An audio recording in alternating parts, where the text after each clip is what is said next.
تو جو آسمانوں سے زیادہ بلند ہے اور تیرے دل ہمارے لیے محبت سے بھرپور ہے. اس محبت اور فضل کے خدا سارے ان مراحل میں سے گزرنے کے بعد، ساری اس تقدیس ہو جانے کے بعد، پورے دل سے، پورے ذہن سے، پوری عقل سے، پورے فہم سے، پوری حکمت سے، اپنی ساری طاقت سے، اپنے دل سے، اپنی جان سے تیرے حضور آتے ہیں اور تیرے حضور منت کرتے ہیں کہ خداوند جو کچھ ہم تیرے کلام میں سے آج سننے اور سمجھنے والے ہیں اسے ہمارے دلوں میں خداوند نشین کر، تاکہ اٹھتے بیٹھتے ہمیں تیرے کلام کا دھیان رہے، ہم صرف محض سننے والے نہ بنے، ہمیشہ کی طرح صرف سننے والے نہ بنے، ازل سے خداوند اس سے سننے والے نہ بنے، بلکہ آج خداوند اس کلام کو اپنے ساتھ اپنی زندگیوں میں کیری کرنے والے بن جائیں. بخش دے کہ خداوند ڈھیروں ڈھیر پھل آج تیری اس برکت کے سبب سے ہماری زندگیوں سے عیاں ہو، ظاہر ہو، اور تیرا ہی نام پر جلال پانے کے لائق ہے. ہماری زندگیاں تیرے حضور میں، تو انہیں دھو کر صاف کر دے، ہمارے دلوں کی زمین کو اس قابل بنا دے کہ جب یہ بیج اس میں بویا جائے تو خداوند پھل لانے کا سبب بن سکے. ہم میں سے ہر ایک ذہن، ہر ایک جان، ہر ایک عقل تیرے سپرد کر دیتا ہوں، تیری تحویل میں دے دیتا ہوں، تیرے ہاتھوں میں سونپ دیتا ہوں. خداوند تو ہی ہے جو ہمیں تبدیل کر سکتا ہے. تجھ سے خداوند اپنی زندگی کی، اپنی عقلوں کی، اپنی کلیسیا کی تازگی خداوند میں تجھ سے مانگتا ہوں، اور چاہتا ہوں کہ تبدیل شدہ زندگی میں خداوند نئے انداز سے تیرے کلام کو، تیرے سیکھے ہوئے، قبول کیے ہوئے کلام کو اپنی زندگیوں میں جگہ دینے والے بنے. تو ہماری التجاؤں کو سن قبول کر، کیونکہ یہ سب کچھ مانگتا ہوں تیرے بیٹے ہمارے خدا یسوع مسیح کے وسیلے سے.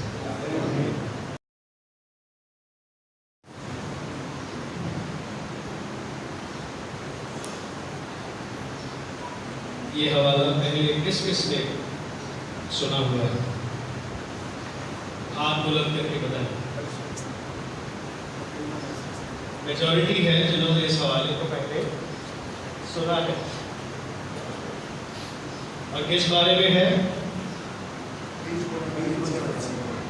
بیج بونے والے کے متعلق. اور اگر نئے ایڈیشنز میں بائبل کے جب آپ نئے ایڈیشنز کو دیکھتے ہیں تو اوپر ہیڈنگ بھی درج ہے، بیج بونے والے کی تمثیل، مثال، پیرابل. لیکن آج میں اور آپ کوشش کریں گے کہ ایک نئے انداز سے، ایک نئی سوچ کے ساتھ، ایک نئے نظریے کے ساتھ مزید اس میں سے نکال سکیں کہ ہمیں کیا کچھ کر لینے کی ضرورت ہے.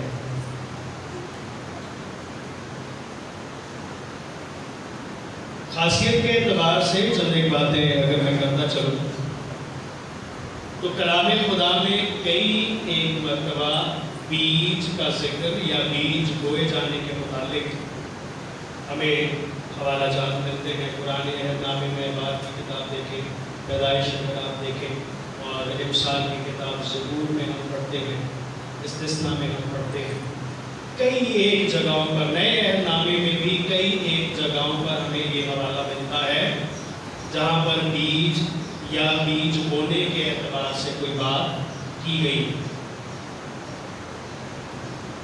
لیکن خاصیت کے اعتبار سے متی رسول کی معرفت لکھی گئی اس انجیل مقدس میں 13واں باب جو ہے وہ بائبل مقدس کا سب سے بڑا چیپٹر ہے، جس میں زیادہ سے زیادہ تر بیج اور بیج بونے والے کے اعتبار سے، بیج کے پھل کے اعتبار سے، بیج کے بڑھنے کے اعتبار سے ذکر ہمیں ملتا ہے.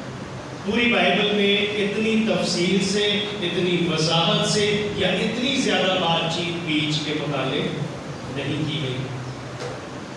پھر یہی سیم پیسج ہے جیسے میں بھی ذکر کر رہا تھا کہ گیت جو تحریر کیا گیا ہے وہ مقدس لوکا کی معرفت لکھی گئی انجیل مقدس میں سے پیسج لے کر اس کے مطابق اس گیت کو تحریر کیا گیا ہے. تو یہ سیم پیسج کہ بیج بویا گیا اور 4 الگ الگ جگہوں پر بیج گرتا ہے اور پھر اس کا رزلٹ کیا ہے.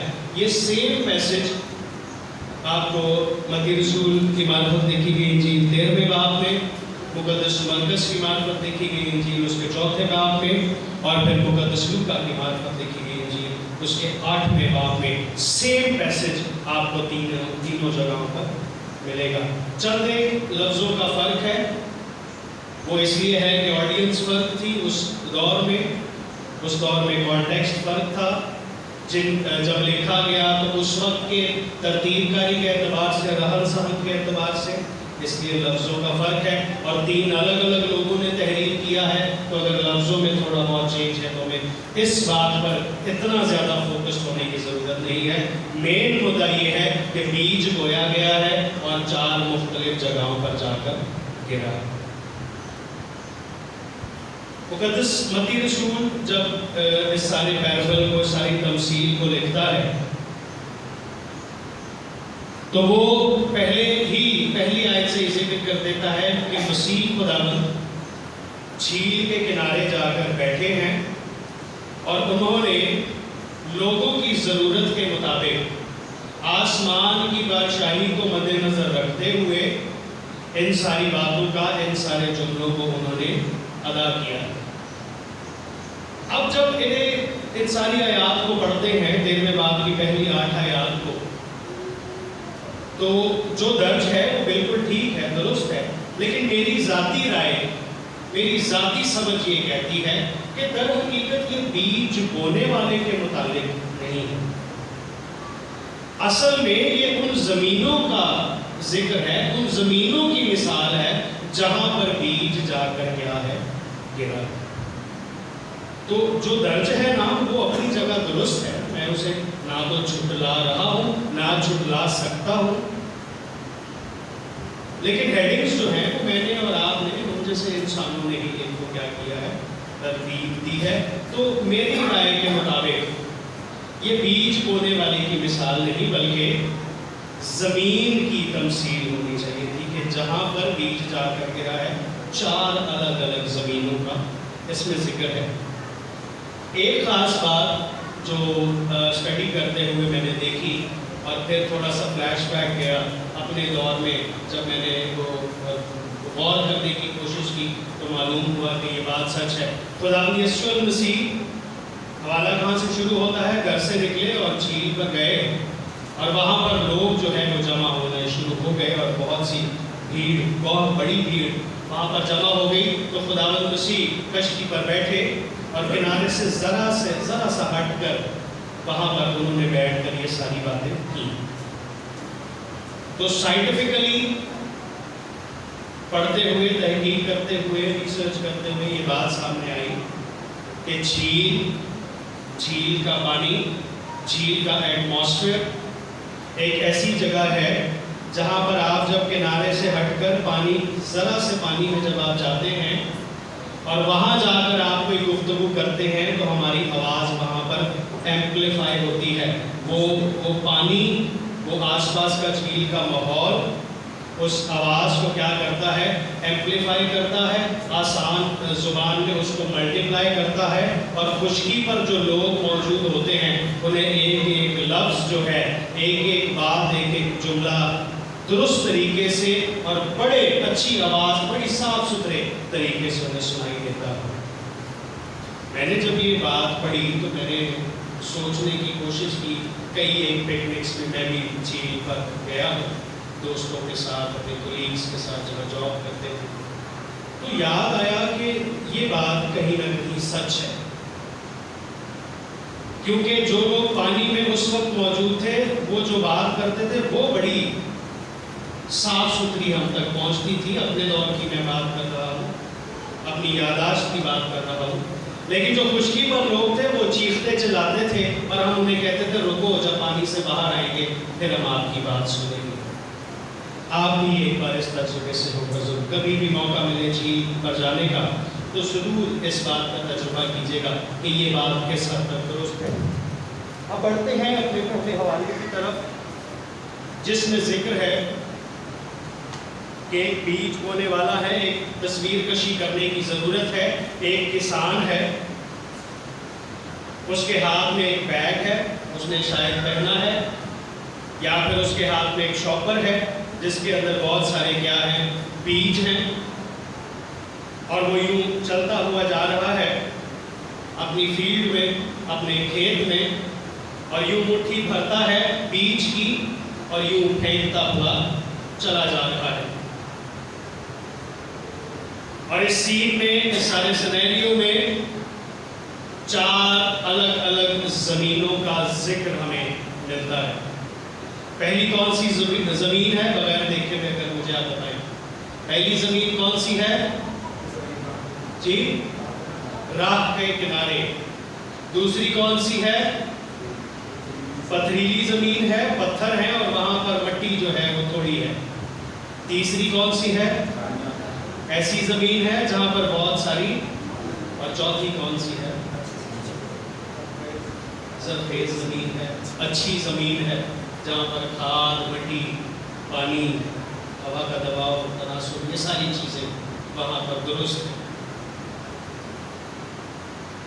اس حوالے کو در حقیقت چننے کا مقصد یہ ہے کہ میں اور آپ باقاعدہ خدا کے گھر میں آ رہے ہیں، خدا کے کلام کو سیکھنے کی کوشش بھی کرتے ہیں، سیکھ بھی لیتے ہیں، لیکن ایک بہت بڑا سوالیہ نشان یہ ہے کہ کیا سنا ہوا کلام کا لا بھی رہا ہے یا نہیں۔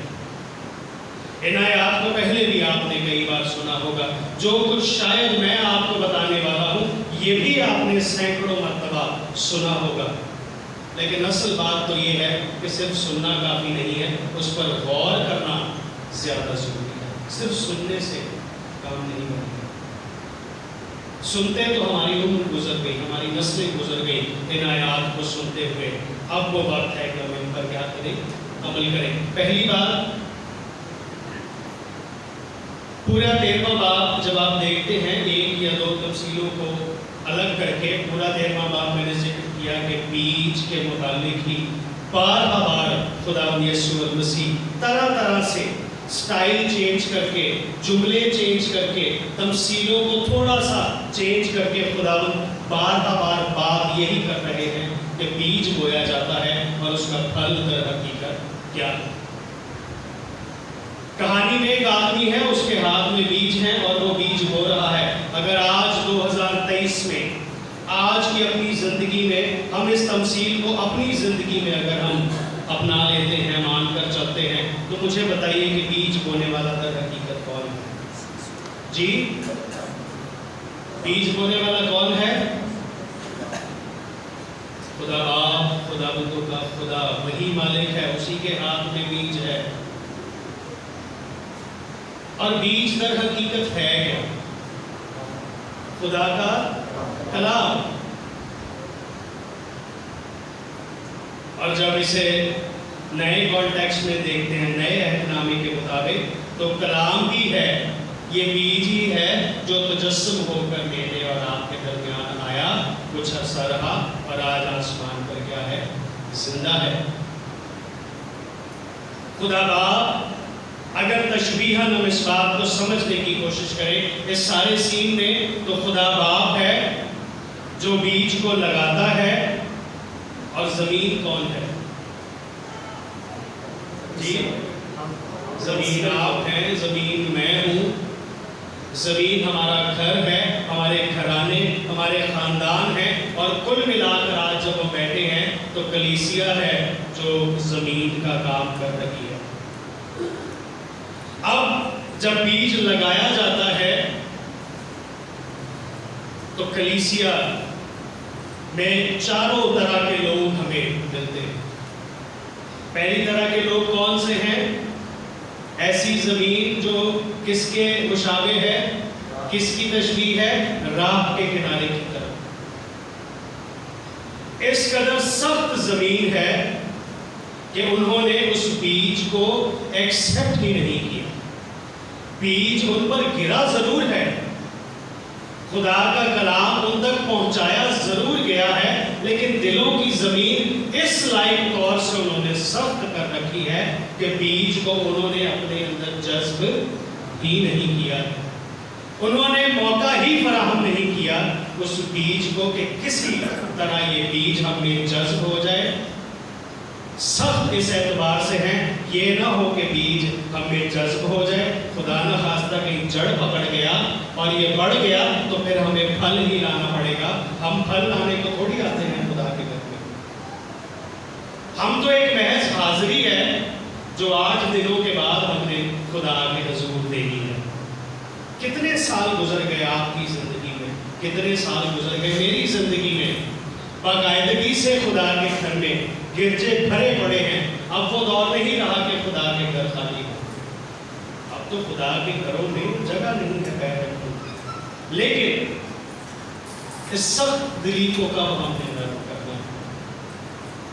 دوسرا بیج وہاں گرا جہاں پر پتھریلی زمین ہے، پتھر ہے، اور جو زرخیز زمین ہے وہ بڑی تھوڑی سی ہے۔ خدا کا کلام ان تک پہنچتا ہے، بیج گرتا ہے، زمین اسے ایکسپٹ کر بھی لیتی ہے، لیکن کیونکہ زرخیز زمین زیادہ نہیں ہے، ہماری جو کرسچن لائف ہے، ہماری مسیحی طرز زندگی ہے، وہ اس لائق نہیں ہے کہ بیج اس میں زیادہ گہرائی تک جا سکے، زیادہ اچھی جڑ پکڑ سکے۔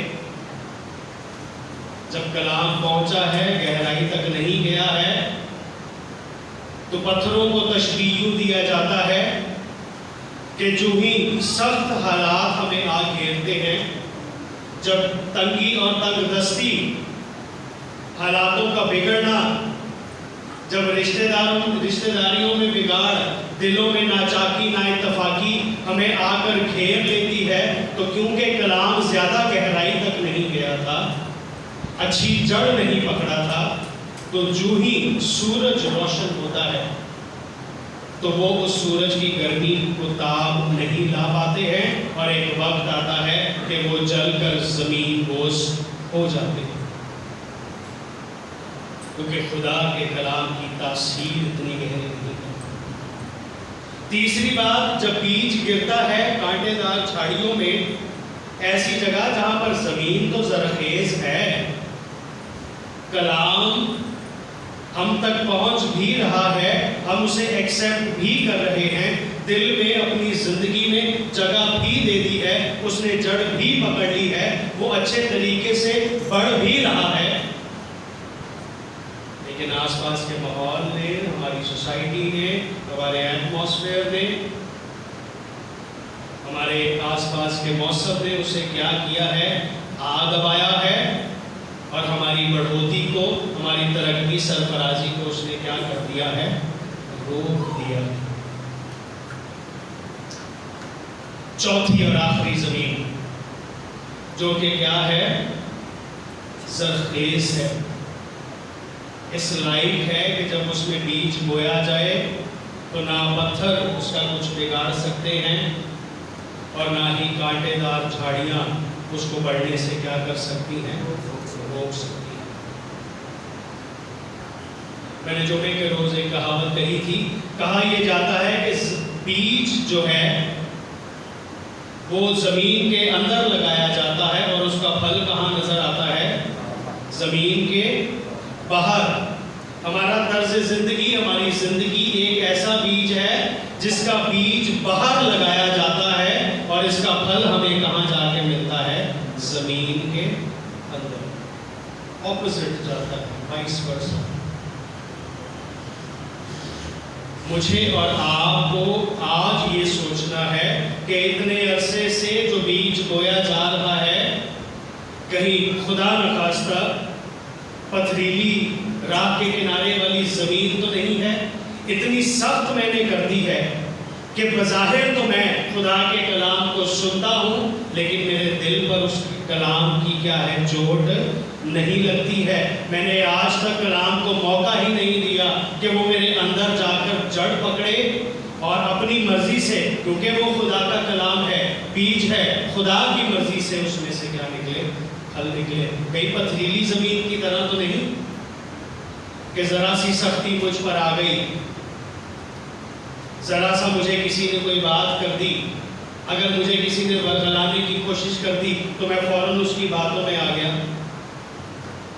کہیں ایسی زمین تو نہیں کہ میرے آس پاس کی جھاڑیوں نے مجھے آ کر دبایا ہے۔ میں خدا کی راہ میں درست چل رہا تھا، جڑ اچھی تھی، اچھی پیداوار بڑھ رہی تھی، لیکن آس پاس کی جھاڑیوں نے، آس پاس کے ماحول نے مجھے آ کر دبایا، اور ایک وقت آیا کہ میری زندگی نے بڑھنا خدا کی راہ میں چھوڑ دیا۔ دوسرا حوالہ جو ہم نے پڑھا تھا 24ویں آیت سے 30ویں آیت تک، اس میں یہ ظاہر ہوتا ہے کہ ٹھیک ہے زمین اچھی ہو گئی، زمین اچھی ہو گئی اور پتہ چلا کہ ہماری پیداوار ہو رہی ہے، ہم بڑھ بھی رہے ہیں، ایک وقت آئے گا کہ ہم پھل بھی لے کر آئیں گے۔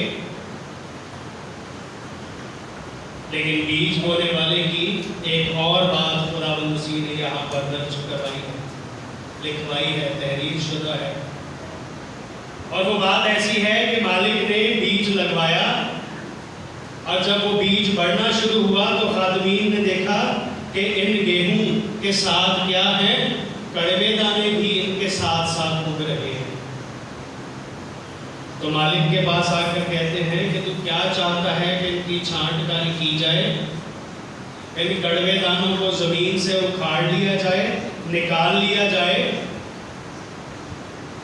تو مالک کیا کہتا ہے کہ فی الحال انہیں رہنے دو، انہیں بھی میں کہوں گا خوشی خوشی گیہوں کے ساتھ کیا ہے؟ بڑھنے دو، کوئی بات نہیں، ابھی ان کی چھانٹ کانٹ نہ کرو۔ اس کی وجہ کیا ہے؟ ایسا نہ ہو کہ تم ان کڑوے دانوں کے ساتھ گیہوں کو بھی کیا کرو؟ زمین سے اکھاڑ لو۔ ابھی وہ وقت نہیں آیا ہے، ابھی ان کو یوں ہی ان کے ساتھ بڑھنے دو، لیکن ایک وقت مقرر ہے، جب کٹائی کا وقت آئے گا تو سب سے پہلے کن کو باہر نکالنا؟ کڑوے دانوں کو ایک جگہ نکال کر اکٹھے کر لینا، اور پھر کہاں جا کر انہیں پھینکنا؟ آگ کی بھٹی میں، جہاں پر آگ ہے، کیونکہ ان کا اور کوئی کام ہمارے لیے نہیں ہے، ہمارے لیے یہ فائدے مند نہیں ہے۔ انہیں تم نے بھٹی میں پھینک دینا ہے تاکہ یہ جل جائیں، پھر جا کر کیا کرنا؟ گیہوں کی، میری اور زندگی بھی اسی طرح سے ہے۔ سیکھنے کی بات میرے اور آپ کے لیے یہ ہے کہ اتنی عمریں گزرنے کے بعد پہلے تو یہ فکر کرنی ہے کہ ہم گیہوں ہیں یا کڑوے دانے ہیں، ہم در حقیقت ہیں کیا، ہماری فصل کی پہچان کس نام سے کی جا رہی ہے۔ اگر اچھی فصل ہو رہی ہے، بڑھ رہی ہے، ایک وقت آئے گا کہ وہ پھلدار بھی ثابت ہو جائے گی، لیکن جب مسیح خداوند دوبارہ آئے گا تو اس کے حکم کے مطابق جس طرح سے میں نے اور آپ نے پڑھا اور سنا ہے، سب سے پہلے کڑوے دانے الگ کر لیے جائیں گے، جو بڑھ تو گیہوں کے ساتھ ہی رہے ہیں، جن کی پیداوار، جن کی پرورش کلیسیا کے ساتھ ہی ہو رہی ہے، لیکن در حقیقت مسیح کے سامنے، مسیح کے حضور، خدا کی بارگاہ میں ان کی در حقیقت کڑوے دانوں جیسی پہچان ہے، ان کا شمار اچھے دانوں میں نہیں کیا جائے گا۔ مجھے اور آپ کو اپنی پہچان دیکھنی ہے، ایسا نہ ہو کہ وقت مقررہ پر جب فصل کی کٹائی کا وقت آئے تو میں اور آپ کہیں وہ لوگ تو نہیں جنہیں کاٹ کر سب سے پہلے بھٹی میں پھینکا جائے گا، کیونکہ ہم مسیح کے کسی کام کے نہیں ہیں۔ ہم بڑھ تو رہے تھے لیکن پھلدار نہیں ہیں، پھل تو گیہوں میں ہے۔ آخری آیت جو ہم نے دیر میں بات کی، آج کے حوالے کے مطابق پڑھی تھی، 9ویں آیت، جس کے کان ہو وہ کیا کرے؟ سن لے۔